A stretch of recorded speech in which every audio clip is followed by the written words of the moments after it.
Olá, meninos e meninas, sejam muito bem-vindos a mais um encontro de ensino religioso. Eu sou a professora Tatiane. Vamos mais uma vez falar de ensino religioso sem tabu.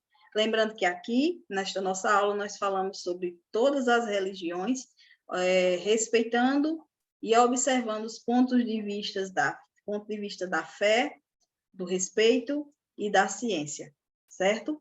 Então, hoje nós vamos continuar falando sobre o conceito de morte. Lembra que na aula passada nós iniciamos a falar sobre o conceito de morte e eu demonstrei como a ciência considera que uma pessoa morreu, como a religião considera que uma pessoa morreu, como essas duas partes às vezes se desentendem, como a vida se inicia. E hoje nós vamos falar um pouco mais sobre a questão de como os mortos são tratados em algumas civilizações. Nós vamos tratar de cultura, tá? Então, vou abrir aqui os slides para a gente iniciar a nossa aula de hoje. Então, vamos continuar aqui o conceito de morte na nossa aula de ensino religioso. Os sepultamentos são alguns dos vestígios mais antigos de práticas relacionadas à religião. Segundo estudiosos, desde a pré-história, como nós vimos na aula passada, né, havia preservação e sepultamento que podia ser colocado junto ao falecido, ou seja, desde a pré-história que a gente consegue perceber que os enterros eram feitos com os objetos das pessoas, e isso demonstrava que quem estava enterrando aquelas pessoas acreditavam que aquele morto ia precisar daqueles objetos em algum momento, o que implica dizer que eles acreditavam em uma vida após a morte, certo? Então, desde a pré-história, temos esse costume, nós seres humanos, de acreditar de que a vida humana não acaba com a morte biológica, tá? Que existe alguma coisa depois da morte.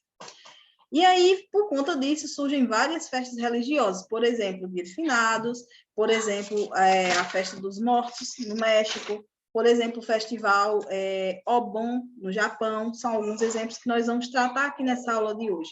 Lembrando que toda religião, ela vai dar uma explicação do que acontece com as pessoas depois que ela morre. Cada uma tem a sua própria explicação, tá?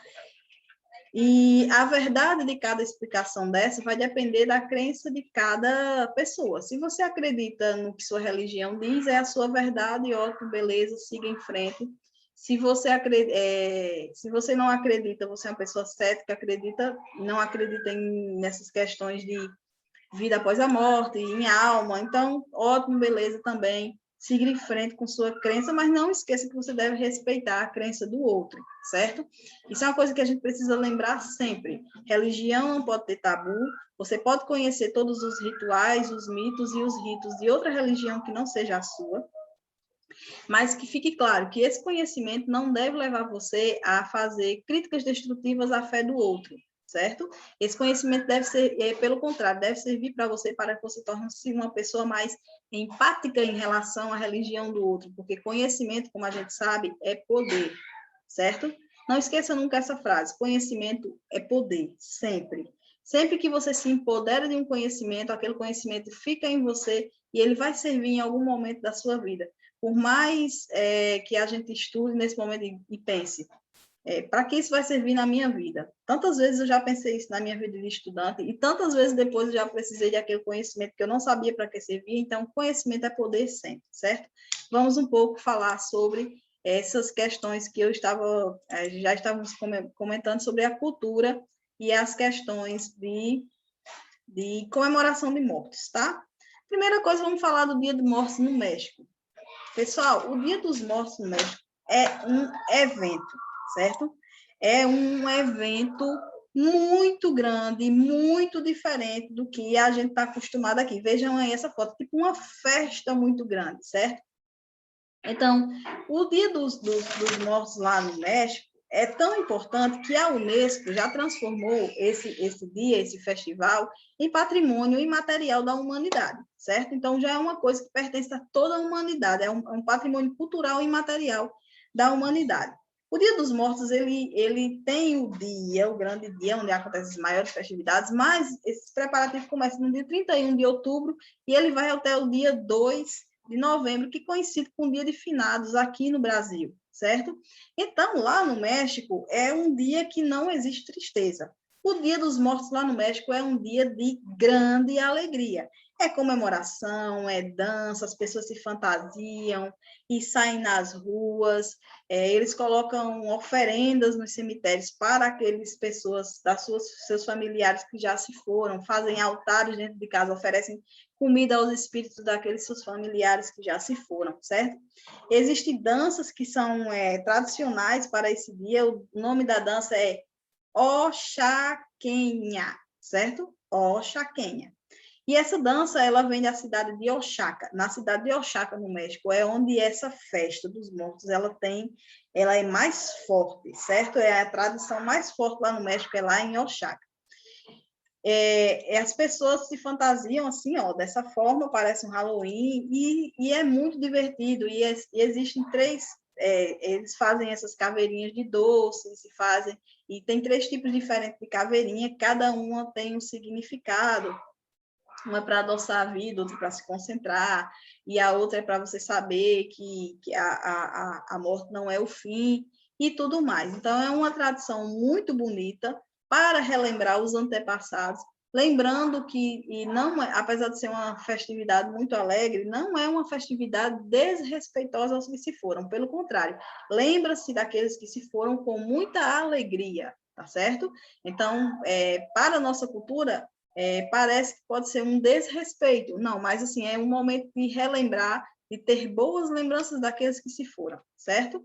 E aí nós vamos ter aqui, ó, mais fotos, o festival com as danças que eles fazem. Você pode ver que a maioria das pessoas ali fantasiadas e fazendo danças e comemorando realmente esse momento, relembrando realmente dos seus antepassados.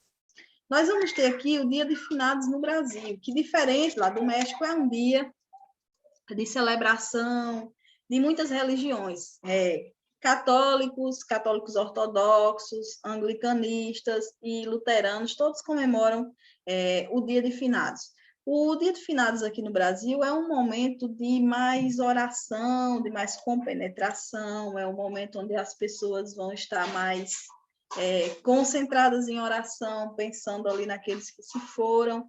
É um momento de melancólico, é um dia mais melancólico aqui no Brasil, né? Nós costumamos ir aos túmulos daqueles que se foram, acender velas, deixar flores, relembrar daquela pessoa, às vezes fazemos boas recordações de momentos que vivemos, mas não é um dia, definitivamente, não é um dia de alegria, certo? É um dia de concentração, é um dia de mais melancolia, onde você vai estar mais ligado na recordação daqueles que não estão mais aqui. Eu não diria que é um dia de tristeza, mas também não é um dia de alegria, é um dia de respeito, digamos assim, né? E surgiu, o Dia de Finados, ele surgiu no ano de 732, tá? Quando o Papa Gregório III autorizou que os papas rezassem missas para as pessoas que já tinham morrido. E esse feriado ele se espalha pelo mundo a partir do século XV e chegando até aqui o Brasil, tá certo? E aqui no Brasil comemoramos todo dia 2 de novembro, é feriado nacional, os cemitérios normalmente costumam ficar cheios, as pessoas vão lá, rezam, fazem suas orações, acendem velas para os seus mortos, os que acreditam e que sua religião lhes dá permissão para isso, certo? E aí nós temos uma outra festa muito bonita, que está também relacionada aos mortos, que é o Obon. O Obon é comemorado no Japão, certo? Festa linda, também conhecida como Festa das Lanternas, certo, pessoal? Então, a Festa das Lanternas é o mais longo festival religioso que acontece no Japão. Ele dura 3 dias. Então, inicialmente, esse festival ele está dentro da tradição budista, tá? Japonesa budista. Então, é uma tradição do budismo, mas como o Japão tem uma cultura muito forte no budismo, então é um festival que realmente mobiliza muitas pessoas ao mesmo tempo, certo? O que acontece nesse festival? Então, ele começa ali no 13º dia e vai até o 15º dia do 7º mês do ano, certo? Do dia 13 ao dia 15 do 7º mês do calendário japonês, tá? Então, inicialmente, as pessoas colocam essas lanterninhas que vocês estão vendo aí na imagem penduradas na frente da casa com uma função. Qual é a função? Iluminar o caminho dos espíritos dos antepassados para que eles voltem para casa, certo? Então, quando chegando em casa, eles vão fazer altares dentro de suas casas, oferecer comida, colocar oferendas, flores, e durante 3 dias vão acontecer comemorações. Eles também lá têm uma dança específica para comemorar, uma dança folclórica para comemorar o festival Obon, certo? Que se chama Obon Odori, essa dança específica. E durante 3 dias eles ficam ali concentrados em fazer essa dança e relembrar os seus mortos e tal. Essa imagem que vocês estão vendo aqui já é a imagem do final do Obon, que é quando eles retiram as lanternas que eles colocaram inicialmente na frente das casas para atrair os espíritos e colocam essas lanternas em lagos ou rios, e os lagos e rios ficam assim todos lindos e iluminados com essas lanternas, para que quando os lagos e os rios levarem essas lanternas, os espíritos possam compreender que está na hora deles voltarem para os seus devidos lugares. E aí termina o festival de Obon lá no Japão, certo? Só para saber quem assistiu essa aula, eu quero que quando você acabar de assistir, você escreva lá no meu privado: recordar e honrar os antepassados. Recordar e honrar os antepassados. Essa é a palavra-chave para eu saber quem está acompanhando a aula de hoje. Não repassem a palavra-chave para os colegas. Preciso saber quantas pessoas realmente estão assistindo essa aula. Repassar a palavra-chave para o colega é tirar dele a oportunidade de assistir a aula até o final e de aprender o conteúdo de hoje, que é riquíssimo, é um conteúdo muito válido, onde a gente aprendeu questões da religiosidade de outras culturas e que, com certeza, vai ter alguma serventia para você na sua vida mais à frente. Eu espero que vocês tenham gostado da aula de hoje e espero vocês daqui a pouco na nossa aula. Até a próxima semana e fiquem todos muito bem.